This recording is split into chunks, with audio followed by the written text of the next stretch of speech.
The United Nations Partition Plan for Palestine was a proposal by the United Nations which recommended a partition of Mandatory Palestine at the end of the British Mandate.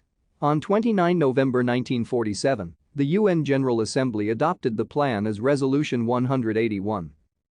The resolution recommended the creation of independent Arab and Jewish states and a special international regime for the city of Jerusalem.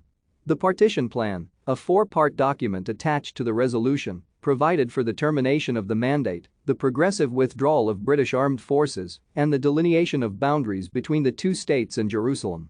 Part I of the plan stipulated that the mandate would be terminated as soon as possible and the United Kingdom would withdraw no later than 1 August 1948. The new states would come into existence 2 months after the withdrawal, but no later than 1 October 1948. The plan sought to address the conflicting objectives and claims of two competing movements, Palestinian nationalism and Jewish nationalism, or Zionism. Thank you for watching. Like and subscribe if you would like to view more of our videos. Have a nice day.